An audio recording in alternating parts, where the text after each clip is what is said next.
Hello everyone, peace of Christ to all. Today we are going to answer about what Allah Akbar means. If Allah, He is saying He is the greatest, as some Muslims try to fool us, and some naive Christians, they try to copy-paste. Allah is the greatest from what? You see, you cannot compare between two from different kind. The Muslims themselves, they say to us, Allah is not like anything. So how He say that He is Akbar? If the word Akbar means the greatest, how He say He is the greatest? Greatest in what? He is not from the same kind, so He can't be compared. How you can compare a human to small tiny cockroach? How you can compare God to the whole earth? Is nothing for God. You know, you see the whole galaxy, the earth is in the galaxy. We have many galaxies, and the earth is not even a dust in this galaxy. So imagine we compare God and we say He's Akbar. Akbar from what? This is an insult. But what happened, they were talking about a God who is Akbar as an idol. Around Kaaba, there's many idols. And every god have a name, and every god have an idol to present him in the earth. All those gods supposedly are living in the sky, but they have an idol down in the earth. Assalamualaikum warahmatullahi wabarakatuh. Alhamdulillahillazi arsala rasulahu bil huda wa dinil haq liyuzhirahu ala dini kulli walau karihal kafirun walau karihal musyrikun walau karihal munafikun. Ashhadu alla ilaha illallah wa ashhadu anna Muhammadan abduhu wa rasuluhu la nabiyya badah. Teman-teman yang sama, kita mengharap rahmat Allah. Pada kesempatan kali ini kita akan mereaksi pertanyaan ataupun pernyataan Christian Prince, yaitu tentang makna lafaz Allahu Akbar, atau makna kalimat takbir Allah Maha Besar, seperti yang sudah kami tampilkan videonya dalam cuplikan video di depan. Tidak berlama-lama lagi, langsung saja kita tampilkan beberapa penjelasan ulama kita, terkait masalah ini. Selamat menyaksikan, semoga bermanfaat. هذه الكلمة الطيبة الله أكبر نستعملها أيضا في الصلاة، وهي كلمة يرددها المسلمون في كل بقاع الأرض، لكن معناها يدلنا على التوحيد والتعظيم.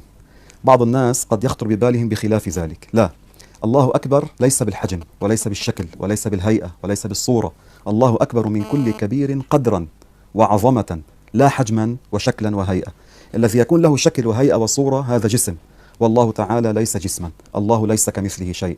فمهم جدا عند الذكر، عندما نقول الله أكبر، أن نفهم معناها. الله أكبر من كل كبير قدرا وعظمة لا حجما وشكلا. Allah Kabir diartikan sebagai Dia yang wujudnya sempurna. Nah, dalam hidup ini yang tergambar dalam benak kita itu ada tiga. Ada sesuatu yang tidak mungkin ada. Ya. Ada sesuatu yang mungkin ada, mungkin tidak ada. Kalau memenuhi syaratnya dia ada, kalau tidak memenuhi syaratnya dia tidak ada. Ada lagi sesuatu yang mesti ada, tidak bisa tidak ada. Ya. Si A punya anak, bisa jadi ada, bisa jadi tidak. Ya. Tiga lebih sedikit dari satu itu tidak ada. Yang mesti ada dan wujudnya sempurna itu adalah Allah. Dia tidak pernah tidak ada dan tidak pernah akan tiada. Itulah arti kebesaran Allah. Dia tidak membutuhkan sesuatu, tetapi semua butuh kepadanya. Nah, kita kembali kepada Allahu Akbar. Di sini kita tidak terjemahkan Allahu Akbar itu dengan Allah lebih besar. Walaupun dia superlatif. Walaupun dia superlatif. Dalam bahasa Arab itu superlatifnya tidak selalu seperti itu. Kenapa? Karena kita tidak ingin membandingkan Allah dengan sesuatu. Kita saja dalam kehidupan sehari-hari kita tidak bisa berkata bom atom lebih parah, lebih kuat daripada bambu runcing. Itu bukan perbandingan. Tidak sebanding sama sekali. Nah, apalagi membandingkan Tuhan dengan sesuatu. Kita berkata Allah Maha Besar. Nah, ini menunjukkan bahwa jangan sampai Anda memahami Allahu Akbar atau mengucapkannya dengan memberikan kesan negatif pada Tuhan. Itu sebabnya jangan pernah menisbahkan sesuatu yang buruk pada Tuhan. Kita ambil contoh, kita baca di Al-Fatihah. Ihdinas siratal ladzina an'amta 'alaihim ghairil maghdubi. Jalan orang-orang yang Engkau beri nikmat, bukan jalan orang-orang yang dimurkai. Kita tidak berkata atau kita tidak diajarkan berkata jalan orang yang Engkau murkai. Kalau aku sakit, Allah menyembuhkan. Kita tidak berkata. Nah, jadi takbir itu jangan sampai menimbulkan kesan negatif. Jadi bahkan mengucapkan sesuatu yang akan menimbulkan kesan buruk kepada Allah itu tidak diperbolehkan. Jangan sama sekali. Sekarang yang terjadi adalah orang melakukan sesuatu hal dengan berteriak-teriak Allahu Akbar. Kalau pada tempatnya wajar. Tapi kalau itu diucapkan bukan pada tempatnya, atau itu bisa menghasilkan pandangan negatif, persepsi negatif, atau menimbulkan antipati orang lain, jangan ucapkan itu. Saya tertarik pada salah seorang tokoh kita di masyarakat kita yang melarang mengucapkan takbiran-takbiran seperti itu. Nah, itu juga Al-Quran dengan tegas melarang. Jangan seringkali menyebut nama Tuhan dalam bersumpah. Demi Allah. Demi Allah. Tidak boleh sering-sering. Karena kalau menyebut demi Allah, itu bersumpah, itu berarti Anda orang tidak terpercaya. Sampai harus membawa-bawa Allah. Harus bersumpah dengan nama Allah. Itu kata Al-Quran seperti itu. Jadi jangan menempatkan Allah dalam posisi yang akan bisa menimbulkan image buruk. Image buruk. Nah, ini bagus, pesan ini diperhatikan pada malam Lebaran nanti kalau ada takbiran. Jangan sampai takbiran sebegitu jauh malam, orang sudah mau tidur, ini masih ada takbir nih. Ya, karena kemudian nanti kesannya justru malah itu memperburuk citra. Memperburuk citra. Jangan memperburuk citra. Saya kira. Sekarang perhatikan baik-baik. Dari segi namanya saja, itu sudah punya mukjizat. Kata Allah, nama ini tidak akan pernah ada duanya, dan setiap Anda hilangkan setiap hurufnya akan menunjuk pada zat yang satu. Contoh, Allah, saya hilangkan kemudian satu hamzah wasalnya. Ini, baca, lillahi ma fis samawati wa ma fil ard. Saya hilangkan satu huruf masih menunjuk pada yang satu, ahad, lillah. Saya hilangkan satu lamnya, lam satu hilang, pasti dia ikut hilang. Baca, lahu mulkus samawati wal ard. Lah masih menunjuk kepada Allah.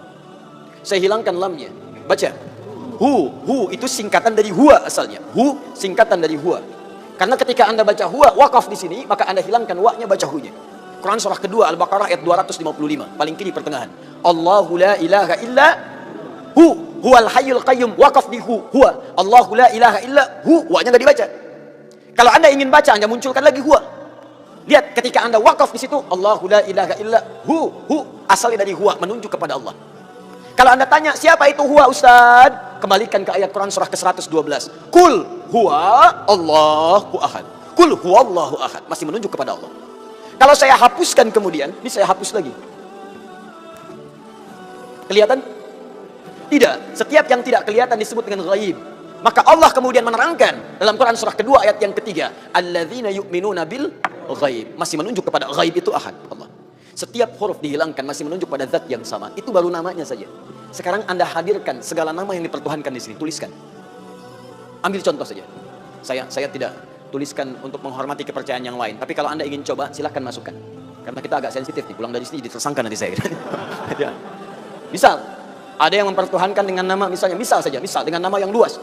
Misal saja, misal tulis, buang S-nya, jadi apa? Menunjuk pada makna yang berbeda. Buang I-nya, jadi apa? Buang L-nya, jadi apa? Buang U-nya, jadi apa? Buang T-nya, jadi apa?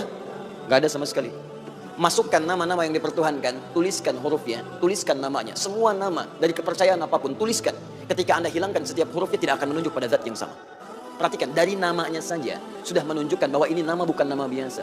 Jadi benar ketika Allah mengatakan memilih namanya fa'lam annahu la ilaha illallah. Ini menunjukkan keyakinan yang paripurna, baru namanya. Saya belum bicara rububiyahnya, saya belum bicara asma wa sifatnya. Itu saya baru bicara tentang namanya saja. Maka kalau namanya saja sudah punya mukjizat jauh dibandingkan yang lainnya, maka bagaimana kemudian kita menolaknya sebagai Tuhan? Belum yang lainnya, lam yalid wa lam yulad, tidak diperanak dan tidak diperanakan. Kalau Tuhan itu hasil dari anak berarti sama dengan makhluk. Lihat kan bedanya, Tuhan Khalik pasti beda dengan makhluk. Manusia mengandung melahirkan. Tuhan tidak boleh mengandung, tidak boleh melahirkan. Kalau Tuhan mengandung melahirkan berarti sama dengan makhluk. Jelas ya? Baik, makanya Allah menolak. Saya tidak dilahirkan, saya tidak melahirkan. Kalau saya punya sifat itu sama dengan makhluk. Kalau kalian menyamakan Tuhan, apa kalian menyembah Tuhan? Masing-masing aja ngaku Tuhan. Walam yakul lahu kufuwan ahad, dan tidak punya partner dalam kekuasaannya. Wah, kalau punya partner bahaya. Tuhan ini pengen begini, Tuhan itu pengen begitu. Ya, ada Tuhan pemberi nikmat, ada Tuhan pemberi azab. Begitu mau diberikan nikmat, kata yang azab, jangan, karena saya mau mengazab itu. Kata yang memberi nikmat, jangan dulu, saya berikan itu. Ribut sama Tuhan. Jelas ya? Bagi saya, takbir itu gunanya untuk mengusir setan.